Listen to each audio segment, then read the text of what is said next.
Power को योग द्वारा कैसे बढ़ाया जाए, इस टॉपिक पर है। तो इस पर हम बात करेंगे आज कि किस तरीके से जो है इम्यून सिस्टम को डेवलप किया जाए, योग के कौन कौन सी ऐसी प्रक्रियाएं हैं। तो मैं उस पे जो है उसके यानी कि योग के फिजियोलॉजिकल एस्पेक्ट पे बात करूंगा कि फिजियोलॉजिकल ऐसी कौन कौन सी प्रक्रियाएं किस तरीके से चेंजेस फिजियोलॉजी में आते हैं योग के अंगों के द्वारा। तो क्योंकि कोविड-19 का जो टाइम चल रहा है इस समय बहुत ज्यादा इम्पोर्टेंट रोल करता है इम्यून सिस्टम, जबकि हमारे पास या पूरे विश्व के पास ना तो कोई मेडिसिन है ना कोई वैक्सीन है। तो इस टॉपिक को इसलिए हमने सेलेक्ट किया, इस पे बात करेंगे। तो सबसे पहले तो मैं शुरुआत करता हूँ, जहां मेरी आवाज ना आए वहां मुझे रोक देना। एलोपैथ की और अंग्रेजी माध्यम की जो धारणा है उसमें यही है कि हमारा फिजिकल अगर सही है तो इसका मतलब हम स्वस्थ हैं, जबकि ऐसा नहीं है। जो स्वास्थ्य की जो परिभाषा बताई गई है उसमें ये कहा गया है कि सिर्फ शारीरिक रूप से स्वस्थ होना ही स्वास्थ्य नहीं है, अपितु हमारे मानसिक और आध्यात्मिक लेवल को भी स्वस्थ अगर रखा जाए तो उसके बाद हम पूर्ण रूप से स्वस्थ अपने आप को मानते हैं। गुड मॉर्निंग, आवाज आ रही है सब लोगों को? Yes ma'am, yes sir, yes sir. अच्छा, तो कुछ लोग नए जुड़े हैं, मैं दोबारा बता दूं, हम बात कर रहे हैं आज इम्यूनिटी सिस्टम किस तरीके से डेवलप किया जाए, योग का फिजियोलॉजिकल एस्पेक्ट पे हम बात कर रहे हैं। स्वास्थ्य मैंने आपको बताया कि योग किस चीज को स्वास्थ्य मानता है। स्वस्थ होने का मतलब सिर्फ शारीरिक रूप से स्वस्थ होना नहीं है, बल्कि मानसिक और आध्यात्मिक रूप से भी स्वस्थ होना स्वास्थ्य कहलाता है। ये योग की परिभाषा है स्वास्थ्य की। अब हम इम्यूनिटी पे बात करते हैं कि इम्यूनिटी क्या है। प्रकृति हमारे शरीर को इस तरीके से बनाया है कि उसके अंदर एक बहुत सारे सिस्टम है, 11 सिस्टम हैं मोटे मोटे तौर पे अगर हम देखें। उनमें एक सिस्टम जो है डिफेंस सिस्टम है, जिसको हम इम्यून सिस्टम कहते हैं। तो इम्यून सिस्टम अलग अलग तरीके से पढ़ाया जाता है, लेकिन जो मैं बता रहा हूँ दो तरीके का है। एक तो है स्पेसिफिक टाइप का इम्यून सिस्टम है, एक है नॉन स्पेसिफिक टाइप, यानी इनेंट टाइप या इनहेरेंट टाइप और एक्वायर्ड टाइप। दो टाइप का इम्यून सिस्टम है। तो जो इनहेरेंट है वो तो जन्म से जो हमें मिलता है, पिछली पीढ़ियों से जो हमको मिलता है वो है। और ये नॉन स्पेसिफिक होता है, यानी रेंडमली आने वाली कोई भी डिजीज अगर है, कोई भी आने वाला बाहर से पैथोजन है या एंटीजन है, तो उस एंटीजन के खिलाफ जो मैकेनिज्म हमारी बॉडी करती है, तो वो तो इनहेरेंट टाइप है। और दूसरा जो एक्वायर्ड है, एक्वायर्ड वाले में जैसे जो वैक्सीनेशन वगैरह करवाया जाता है, स्पेसिफिक होता है, किसी विशेष बीमारी के लिए जो करवाया जाता है। एलोपैथ में बहुत इसका प्रचलन है। तो ये इम्यून सिस्टम है। और हम बात करेंगे जो प्राकृतिक इम्यून सिस्टम है, क्योंकि हम उसको डेवलप करेंगे। तो प्राकृतिक जो यानी कि जो नेचुरल हमको मिला है बॉडी के साथ, तो उसमें उस इम्यून सिस्टम में कौन कौन सी चीजें हैं जो भाग लेती हैं। जैसी हमारी स्किन है, तो ये स्किन जो है बाह्य आघातों से, बाहर से आने वाली जो चीजें हैं उनसे शरीर को रोकती है, उनको शरीर में जाने से रोकती है। तो एक तो हमारी स्किन हो गई। सेकंड, स्वेट ग्लैंड्स हो गई। स्वेट ग्लैंड्स जो कि अंदर हमारे अगर कोई पॉइजनस सब्सटेंस आ जाता है तो उसको स्वेटिंग के द्वारा जो है बॉडी से एक्सक्रीट करवाते हैं। स्वेट ग्लैंड हो गई। इसके अलावा हमारी माउथ में जो सलाइवा का जो सिक्रीशंस होता है, सलाइवा जो है बाहर से आने वाले कुछ भी अगर एंटीजन पैथोजन्स अगर हमारे माउथ में एंटर कर जाते हैं तो वो सलाइवा उसको डैमेज करता है। इसके अलावा हमारे नोज में हेयर हैं, बाहर से मोटे मोटे जो डस्ट हैं उसको रोकता है। उसके बाद म्यूकस मेम्ब्रेन है, जो कि एक म्यूकस का सिक्रीशन करता है। बाहर से आने वाले जो माइक्रोब्स हैं उसमें उलझ जाते हैं और फिर हम उसको एक्सक्रीट कर देते हैं। म्यूकस मेम्ब्रेन हो गया। उसके बाद हमारी टॉन्सिल्स हैं कि बाहर से जितने भी चीजें आती हैं उनको वहां डैमेज करती है। टॉन्सिल्स हैं। थाइमस ग्लैंड हमारी, जो हमारी की चेस्ट में सिचुएटेड है, थाइमस ग्लैंड हो गई।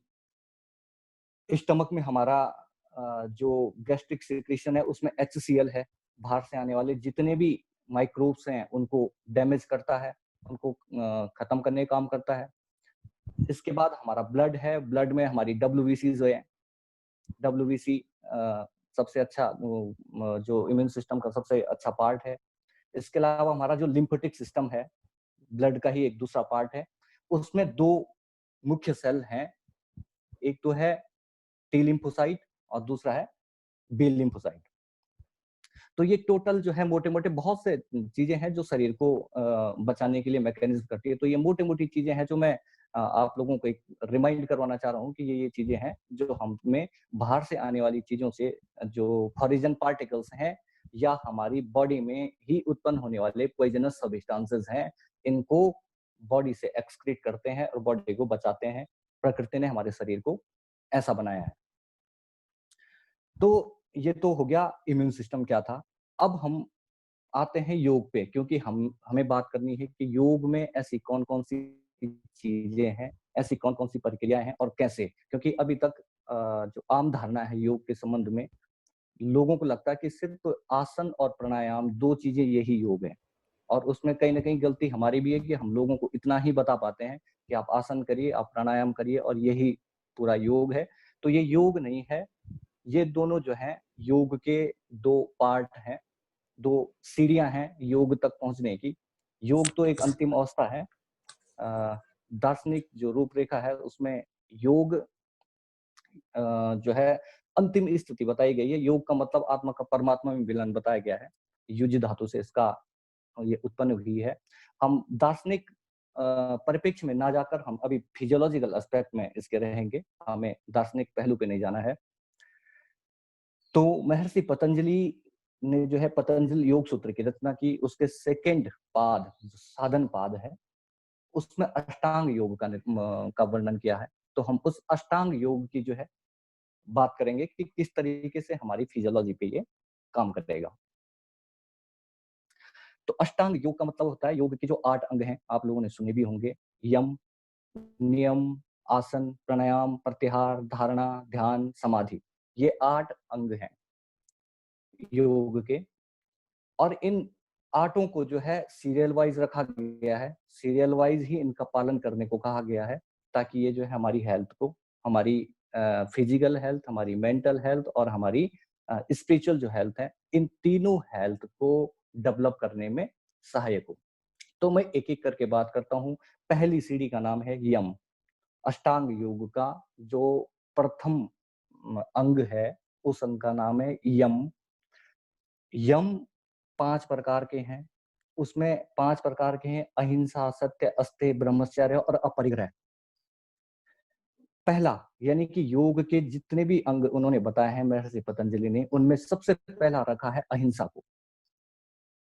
अहिंसा को इसलिए उन्होंने रखा है कि अब हम अहिंसा तो गलत काम है, ये तो दार्शनिक बात है, लेकिन अब इसका फिजियोलॉजिकल देखते हैं कि क्यों फिजियोलॉजी पे इसका किस तरीके से इफेक्ट आता है। आप देखिए, सबसे पहले अहिंसा। अहिंसा का मतलब होता है हिंसा ना करना। और हिंसा, हिंसा से मतलब क्या है? सिर्फ ये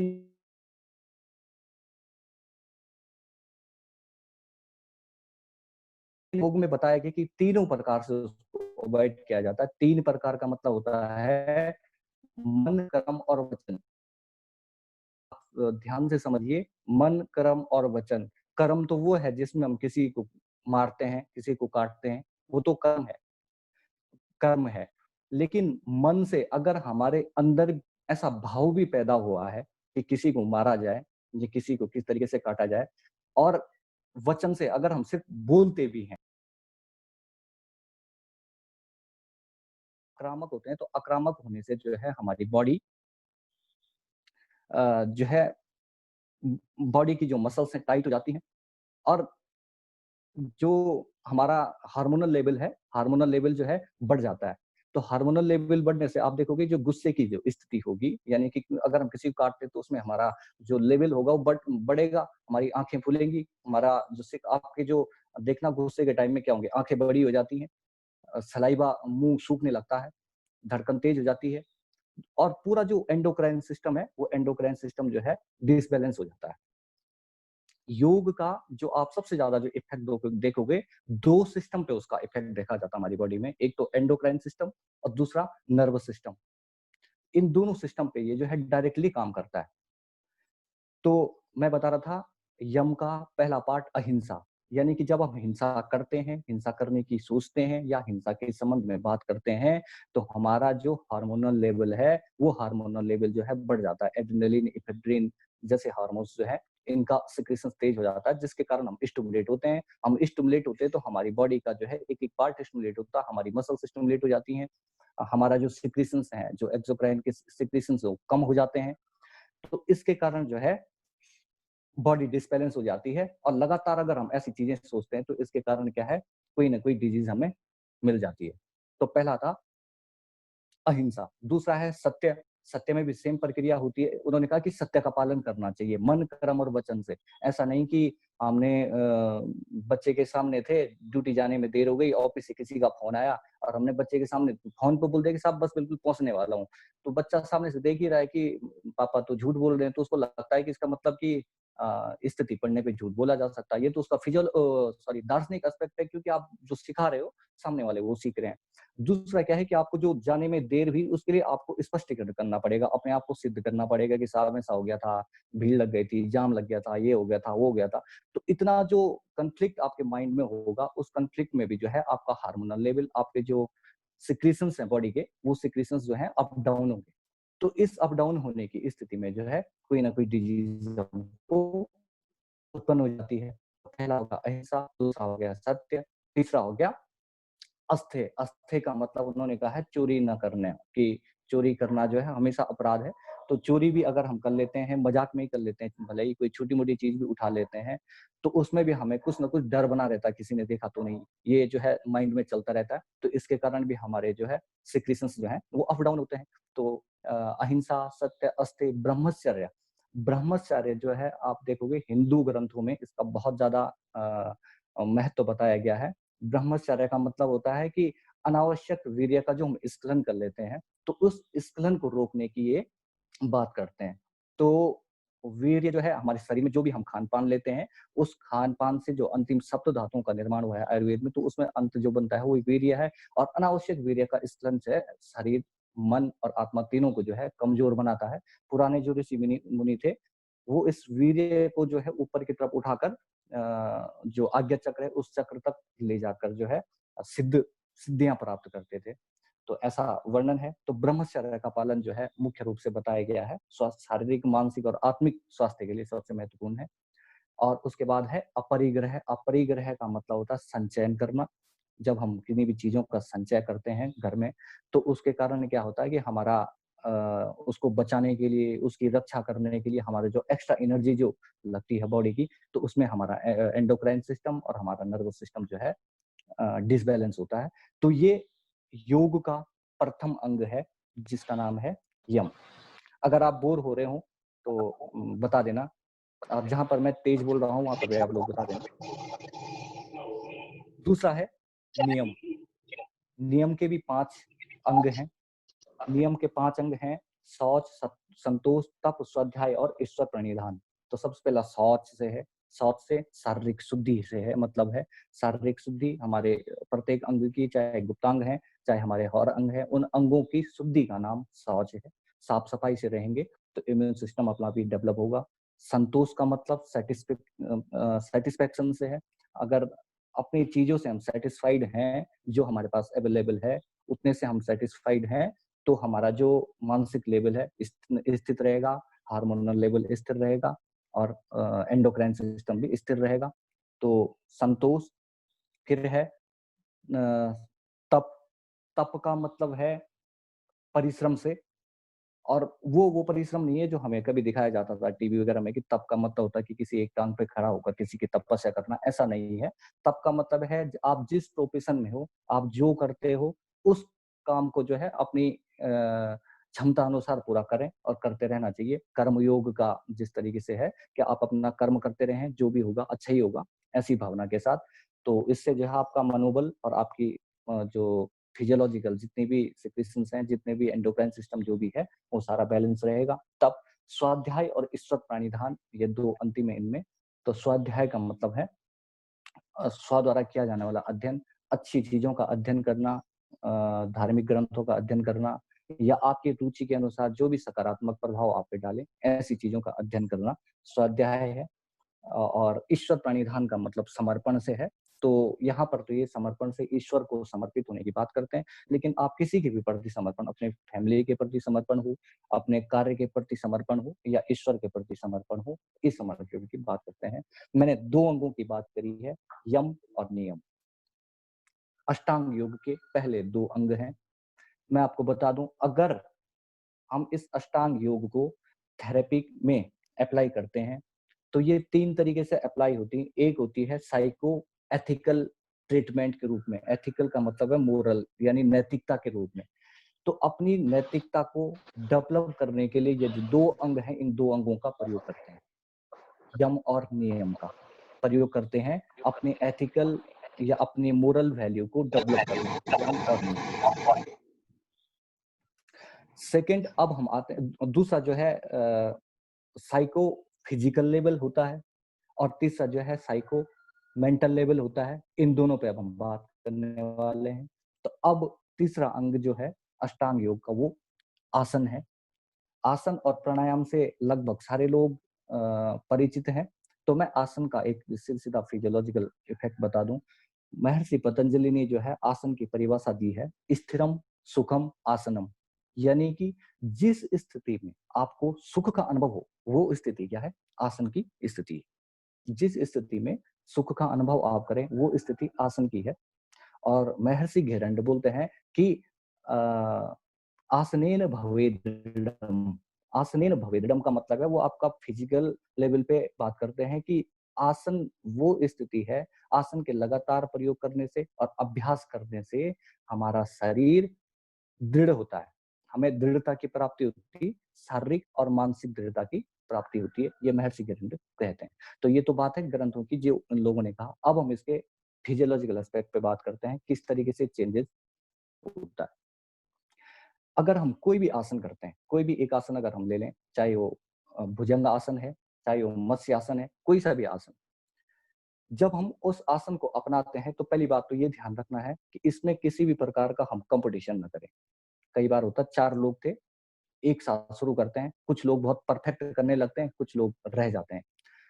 तो आसन या योग कंपटीशन नहीं है, इसमें ये ध्यान रखना। क्योंकि अगर हमें कंपटीशन ही करना है और हमें प्रतिस्पर्धा ही करनी है, अपने आप को उत्तेजित ही करना है, डिप्रेस्ड ही करना है, तो फिर योग का महत्व वहां पर खत्म हो जाता है। क्योंकि प्रयत्न शैथिल्यानंत समापत्यम पतिभ्यम करके उन्होंने बताया है। महर्षि पतंजलि कहते हैं कि प्रयत्न शैथिल्यानंत समापतिभ्यम, आसन क्या है? जिसका आप जो है प्रयत्न करते रहे अनंत काल तक। ये नहीं कि 1 दिन में, 10 दिन में या 1 जन्म में, वो अनंत जन्मों की बात भी हमारे धर्म में हुई है। तो इसलिए ये कहते हैं कि आप लंबे समय तक प्रयत्न करते रहें और आपका जो ध्यान है वो अनंत पे रहे। अनंत पे मतलब शून्य पे आप ध्यान रख के अपना कार्य करते रहें। कि 1 घंटे अगर हमको आसन करने हैं तो उसमें हम सिर्फ अपनी शारीरिक क्षमता के अनुसार जो है आसन करें। तो आसन की हम बात करें, अगर हम किसी एक आसन की बात करते हैं, हम सपोज मत्स्य आसन की बात करते हैं, मैं फिर आपको करके दिखाऊंगा मोटा मोटा, लेकिन अभी मैं उसका फिजियोलॉजिकल एस्पेक्ट आपको बता देता हूँ। मत्स्य आसन की हम बात करें, जिसमें हम क्या करते हैं कि गर्दन को पीछे टिका देते हैं और बाकी जो बॉडी हमारी जो है सीधी हो जाती है। आपने किया भी होगा। तो इसका देखिए किस तरीके से इफेक्ट हमारी बॉडी में आता है। मैंने कहा कि हमारी जो गले में टॉन्सिल्स हैं जो इम्यून सिस्टम का काम करती हैं, बाहर से आने वाली जो चीजें हैं उनके खिलाफ, तो इनका स्वस्थ रहना आवश्यक है। तो जब हम जो है इसको ब्रेन को पीछे की तरफ खींचते हैं तो हमारा जो है ये वाला जो एरिया है ये टाइट हो जाता है। तो इसके टाइट होने से जो है जो हमारी टॉन्सिल्स हैं वो टॉन्सिल्स कुछ देर के लिए दब जाती है। दूसरा यह हमारी थायराइड ग्लैंड है। थायराइड ग्लैंड जो कि क्या करती है, थायरोक्सिन का सेक्रेशन करती है और आयोडीन जैसे जो चीजें हैं उनको एक्युमुलेट करती है। तो ये ग्लैंड भी जो है कुछ देर के लिए टाइट हो जाती है। और जब हम इसको स्लोली फिर छोड़ते हैं तो वहां पर जो है जो हमारा सर्कुलेशन है, सर्कुलेशन तेज हो जाता है। तो सर्कुलेशन का मतलब है ब्लड से। और ब्लड क्या करता है, हमें पता है कि शरीर के अंतिम भाग तक जो है ऑक्सीजन को पहुंचाना उसका काम है। अगर ऑक्सीजन प्रॉपर किसी सेल तक नहीं पहुंच पा रही है तो वो सेल जो है काम नहीं करती है। तो ये इससे ये 2 फायदे ये होंगे। तीसरा, हमारी चेस्ट जो है वो पूरी तरीके से खुल जाती है। तो चेस्ट खुलने के कारण क्या होती है, हमारा इस एरिया में जो ग्लैंड है उसका नाम है थाइमस ग्लैंड। थाइमस ग्लैंड हमें पता है कि जो टी लिम्फोसाइट सेल है उस सेल को मैच्योराइजेशन के लिए रिस्पांसिबल है, उस सेल को डेवलप करने के लिए जो है रिस्पांसिबल है टी लिम्फोसाइट सेल के लिए। तो इतने फायदे इस चीज से होते हैं। एक तो हमारी थाइमस ग्लैंड स्टिमुलेट हो जाती है, दूसरा हमारी टॉन्सिल्स उनकी मसाज हो जाती है, तीसरा हमारी जो थायराइड ग्लैंड है इसकी मसाज हो जाती है, और हमारा जो ब्रेन नर्वस सिस्टम का जो मेन पार्ट है उसकी मसाज हो जाती है। ये मत्स्य आसन के इतने फायदे हैं। ठीक है, तो आसन का मतलब क्या है? अच्छा, अगर हम बात करें, एक बायोलॉजिस्ट हुए डार्विन, उन्होंने भी एक अपनी एक थ्योरी में ये बात कही है कि शरीर के जिन अंगों का जीव प्रयोग नहीं करता है, कुछ समय बाद वो अंग क्या हो जाते हैं, उसके कुछ समय बाद या कुछ पीढ़ियों के बाद उनके वो अंग जो है डैमेज हो जाते हैं। उन्होंने सांप का उदाहरण दिया कि सांप में पहले पैर हुआ करते थे, उनको रेंगने की आदत थी, रेंग के चलने की, तो कुछ पीढ़ियों बाद जो है उनके वो अंग यूज ना होने के कारण क्या हो गए, खत्म हो गए। जैसे ऐसे बहुत से अंग उन्होंने बताए हैं कि जो कुछ पीढ़ियों बाद जो है खत्म हो गए। तो ऐसे ही आज का अगर आज के परिप्रेक्ष्य में हम अपनी बात करें तो हमने इंसान ने जो है मानसिक क्रियाएं बहुत बढ़ाई हैं कि मानसिक रूप से काम करने की जो प्रक्रियाएं हैं वो बढ़ाई हैं। हम लोग कंप्यूटर में काम करते हैं, हमारा दिमाग बहुत काम करता है, लेकिन हमने शारीरिक जो काम है वो पूरी तरीके से इनहिबिट कर दिए हैं, खत्म कर दिए हैं। हम उठते हैं सुबह, उठ के और गाड़ी से ऑफिस पहुंचते हैं, ऑफिस में कुर्सी में बैठ के दिन भर काम करते हैं, शाम को आके सो जाते हैं। तो इसमें आप देखिए हमारे शरीर के कई ऐसे ऑर्गन हैं जो क्या कर रहे हैं, जो जिनका हम यूज ही नहीं कर पा रहे हैं। हमारे इंटरनल ऑर्गन कई ऐसे हैं जिनका हम यूज नहीं कर पा रहे हैं। आप सोचिए, हम जो है कार्बोहाइड्रेट, प्रोटीन या जो भी भोज्य पदार्थ है उनको हम लेते तो प्रॉपर है, लेकिन उनका यूटिलाइजेशन हम कर पा रहे हैं। अगर हम कार्बोहाइड्रेट ले रहे हैं, कार्बोहाइड्रेट ऐसा एक कंपोनेंट है जो ज्यादातर फूड में हमको मिलता है। कार्बोहाइड्रेट हम ले तो रहे हैं, लेकिन उसका हम यूटिलाइज कर पा रहे हैं या नहीं कर पा रहे हैं, क्योंकि काम तो हम दिमाग का कर रहे हैं, सिर्फ शरीर का तो हम काम कर ही नहीं रहे। तो उसके कारण क्या आ रहा है, वो कार्बोहाइड्रेट हमारी बॉडी में जमा हो रहा है, कहीं ना कहीं कोलेस्ट्रॉल जमा हो रहा है, ग्लाइकोजन के रूप में वो जमा हो जा रहा है बॉडी के अंदर। तो जब ये एक सीमा से ज्यादा शरीर में जमा हो जाता है तो उसके कारण क्या होता है, हमें बहुत सी फिजिकल समस्याएं उत्पन्न हो जाती हैं। हमारी जो पैंक्रियाज है, पैंक्रियाज का काम है इंसुलिन का सिक्रीशन करना। अब हम जो है, हमारा शरीर हिलडुल ही नहीं रहा, पता नहीं वहां तक जो है ब्लड का फ्लो भी पहुंच पा रहा नहीं पहुंच पा रहा। और शरीर के जिस अंग तक ब्लड का फ्लो नहीं पहुंच पा रहा, क्योंकि तेजी तो है नहीं, ना हम दौड़ते हैं, ना भागते हैं, ना एक्सरसाइज करते हैं, तो उसके कारण हमारा जो ब्लड फ्लो है वो नियत है, स्लो बना हुआ है। तो उसके कारण जो अंतिम हमारी सेल्स है उन तक हो सकता है कि ब्रेन तक भी हमारा ब्लड प्रॉपर नहीं पहुंच पा रहा है। तो ये सारी समस्याएं हैं कि हमारा जो खान पान है, हमारा जो आज का आचार विहार है, उसके कारण ब्लड का फ्लो हमारा प्रॉपर हो नहीं पा रहा है। तो अंतिम सेल तक हमारा जो प्राण का प्रवाह है, यानी कि जो ऑक्सीजन का प्रवाह है, वो वहां तक नहीं पहुंच पा रहा है, जिसके कारण धीरे धीरे जो है, चाहे ब्रेन की सेल हो वो डैमेज होती जा रही है, चाहे हमारी इंटरनल कोई भी ऑर्गन हो, वहां तक ब्लड का फ्लो अगर प्रॉपर नहीं है तो उसके कारण भी जो है समस्याएं उत्पन्न हो रही।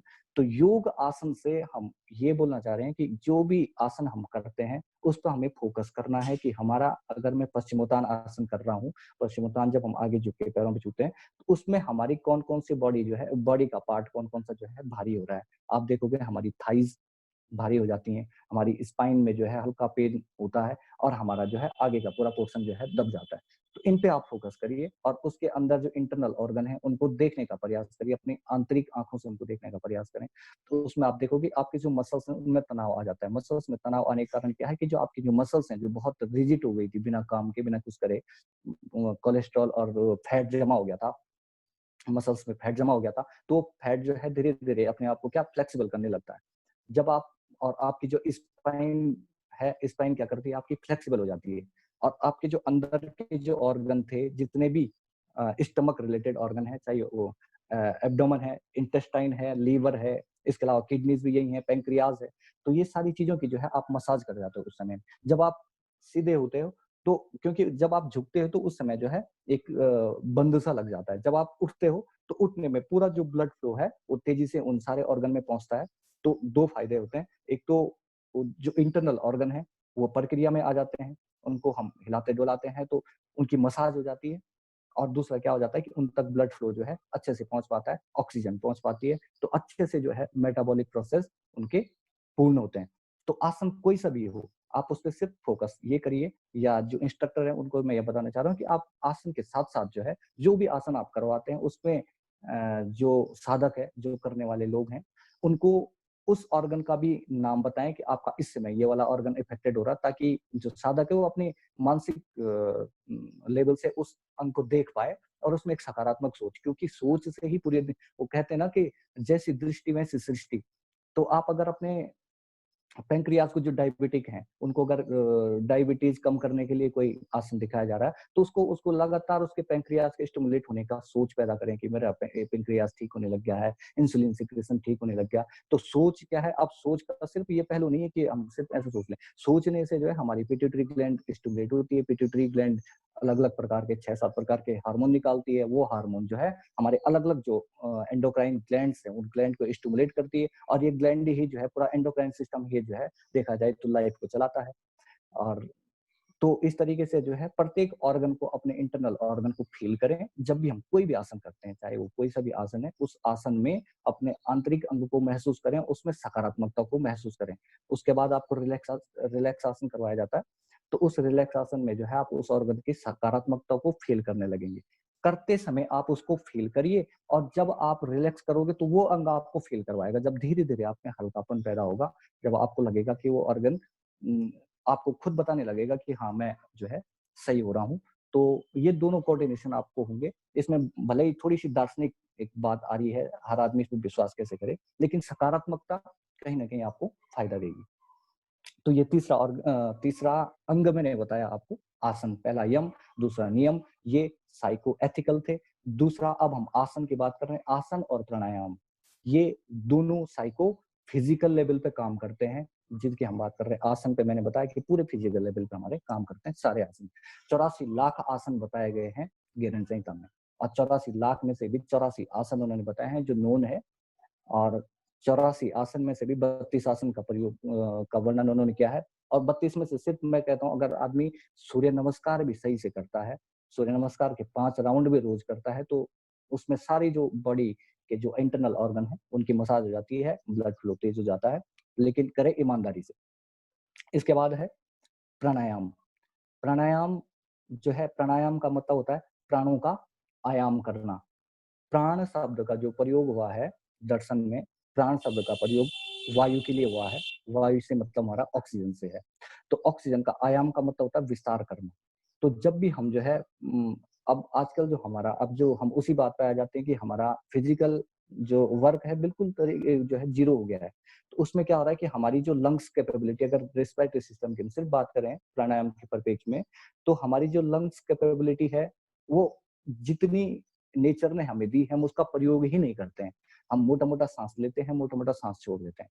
अब पता नहीं वो ऑक्सीजन कितना हम ले पा रहे हैं, ब्लड में वो कितनी जा पा रही है, और ब्लड उसको बॉडी के लास्ट सेल तक कितना पहुंचा पा रहा है, उस पर डिपेंड कर रहा है। तो प्राणों का आयाम की इसलिए उन्होंने बात की है। उन्होंने कहा है कि आप जो है जितने प्राण को जो है अच्छे से लोगे, लेने के बाद उनको पूरे शरीर कुछ देर रोकोगे, ब्लड का जो एल्वोलाई में जो एक्सचेंज होगा ऑक्सीजन का और CO2 का, वो ऑक्सीजन को गेन करेगा, और पूरी उसके बाद जब आप छोड़ोगे तो CO2 उसके साथ बाहर आएगा।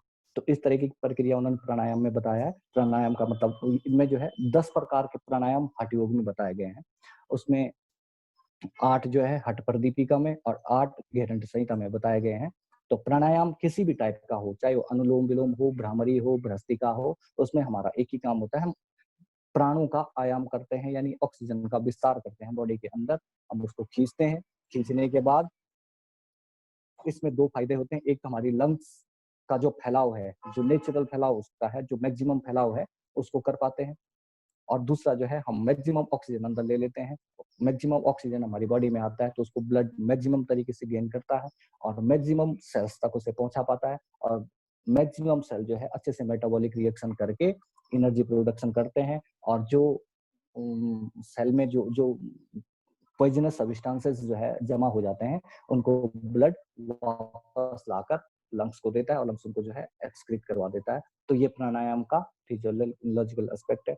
ये प्राणायाम प्राणायाम में जैसे कि अनुलोम विलोम है, या भ्रस्त्रिका है, या भ्रामरी है, तो अगर शुरू में आप कुछ भी नहीं कर पा रहे हैं, आप जो है कंफर्ट स्थिति में बैठ के और पूरा फोकस करते हुए अगर सिर्फ इस तरीके से भी सांस को खींचते हैं, तो आप देखेंगे कि पूरा जो है हमारी जो ये वाला एरिया है पूरी तरीके से फूल जाता है। हमारा जो छाती वाला जो एरिया है ये पूरी तरीके से फूल जाता है। तो फूलने से क्या होता है कि हमारी जो लंग्स, हमने जो बाहर से जो ऑक्सीजन ली है पूरी तरीके से यहाँ भर जाती है।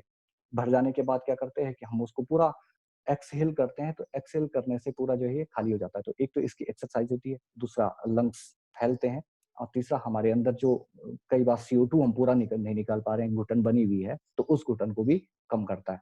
तो ये प्राणायाम का एस्पेक्ट है। इसमें प्राणायाम मुख्य रूप से अनुलोम-विलोम आप लोग करते ही होंगे, मैं करके भी दिखाऊँगा बाद में। तो अनुलोम-विलोम शुरुआती तरीका आपको बिना कुंभक के, यानी रोकना नहीं है, सिर्फ इन्हेल और एक्सहेल उसमें करना होता है। प्राणायाम में अगर आज के एस्पेक्ट में हम बात करें, कोरोना के एस्पेक्ट में हम बात कर रहे हैं कि कोरोना को में कौन-कौन सी चीजें हम करें कोविड-19 में, तो उसमें सूर्यवेदी प्राणायाम, एक प्राणायाम बताया गया है सूर्यवेदी। सूर्यवेदी का मतलब है अनुलोम-विलोम और सूर्यवेदी प्राणायाम में एक अंतर है। अनुलोम-विलोम में हम क्या करते हैं कि अगर हम राइट नोस्ट्रिल से एयर ली, तो लेफ्ट से हम छोड़ते हैं, फिर लेफ्ट से हम लेते हैं और राइट से छोड़ते हैं। ये अनुलोम-विलोम है। सूर्यवेदी में आपको सिर्फ एक ही प्रक्रिया करनी है, आपने सिर्फ राइट नोस्ट्रिल से लेनी है और लेफ्ट से छोड़नी है। तो ये प्रक्रिया लगातार राइट से लेते रहना है और लेफ्ट से छोड़नी है। सूर्यवेदी प्राणायाम इसलिए इसको कहा गया है कि हमारी जो राइट साइड है वो गर्मी उत्पन्न करने वाली बताई जाती है और जो लेफ्ट साइड है वो ठंडक उत्पन्न करने वाली कही जाती है। तो जब आप राइट से सांस लेंगे तो जो ऑक्सीजन आप लेंगे वो गर्मी के साथ जो है शरीर के अंदर जाएगा और लेफ्ट जो है यानी कि ठंडक के साथ बाहर निकलेगा। तो सूर्यवेदी प्राणायाम जो है इस समय के लिए सबसे अच्छा प्राणायाम है, तो ज्यादा से ज्यादा इसको करने का प्रयास करें। भ्रमरी भ्रमरी प्राणायाम आप करोगे, जिसमें क्या करते हैं आप पूरी तरीके से सांस लोगे और बाहर छोड़ते हो ओम की ध्वनि के साथ। ओम की ध्वनि के साथ अगर आप उस सांस को आप बाहर छोड़ते हो तो उसके कारण आपके जो गले में पूरी वाइब्रेशन जो होगी, उसके कारण जो रेस्पिरेटरी ऑर्गन्स हैं वो स्टिमुलेट होंगे और ताकतवर होंगे। तो ये प्राणायाम है। इसके बाद आता है यम नियम आसन प्राणायाम, प्रत्याहार। अब है प्रत्याहार। तो मैंने बताया पहले 2 साइको एथिकल, दूसरे 2 साइको फिजिकल। अब हम साइको मेंटल पे आ जाते हैं कि जो मानसिक स्वास्थ्य को वर्धन करने वाले हैं वो हैं, उनमें प्रत्याहार है। प्रत्याहार का बहुत ज्यादा वर्णन नहीं है। उसमें नॉन अटैचमेंट प्रत्याहार को कहा गया है कि आप चीजों से कम जो है जुड़ाव रखें कि ये मेरी ये वो, क्योंकि आप जितना भी उन चीजों से जुड़ाव रखोगे उतना जो है मानसिक तनाव बढ़ता जाएगा, उनको प्रोटेक्शन की जिम्मेदारियां आती जाएंगी। तो ज्यादा से ज्यादा जो व्यवहारिक और जो बहुत जरूरी चीजें हैं उन्हीं का संचयन घर में करें और उनसे ही काम चलाने का प्रयास करें। तो ये प्रतिहार है। इसके बाद 3 चीजें हैं, मैं इन तीनों को एक साथ कोशिश करूंगा बताने की। एक तो है धारणा, ध्यान और समाधि। धारणा का मतलब है धारण करना। कोई भी कार्य अगर हम करते हैं तो उसको पहले अगर हम धारण नहीं कर पाते तो हम वो कार्य पूरा नहीं कर पाते। अगर मैं डॉक्टर हूँ तो मुझे पहले ये चीज धारण करनी पड़ेगी कि मैं डॉक्टर हूँ। उसके बाद मेरा जो इफेक्ट, जो मैं ट्रीटमेंट करूंगा वो ट्रीटमेंट क्या होगा कि सफल होने लगेगा। पहले मुझे खुद को ये विश्वास दिलाना पड़ेगा कि मैं ये कर सकता हूँ। या मैं टीचर हूँ तो मुझे पहले ये विश्वास दिलाना पड़ेगा खुद को कि मैं बोलूंगा या मैं जो भी बताऊंगा बच्चों को समझ में आएगा। तो पहले सर मुझे जो है कोई सर भी एक चीज मिनट सर, हाँ सर। अभी सर डिस्कनेक्ट होगा, हाँ। उसको फिर से आप दोबारा से लॉगिन करना होगा। ठीक है सर। क्यों डिस्कनेक्ट क्या हो गया? सर वो 40 मिनट चलता है, उसके बाद डिस्कनेक्ट हो जाता है, तो आप दोबारा से लॉगिन कर लेना। Okay okay start. Okay okay.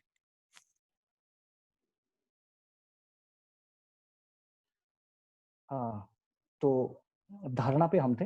धारणा का मतलब है धारण करने से। तो जो भी कार्य हम कर रहे होते हैं वो धारण करने होते हैं। अगर हम एक्सरसाइज कर रहे हैं, जो मैं बता रहा था, हम कोई भी एक्सरसाइज कर रहे हैं, हम योग कर रहे हैं, हम आसन कर रहे हैं, प्राणायाम कर रहे हैं, तो उसमें पहले हमें ये धारणा लेनी पड़ेगी कि अगर मैं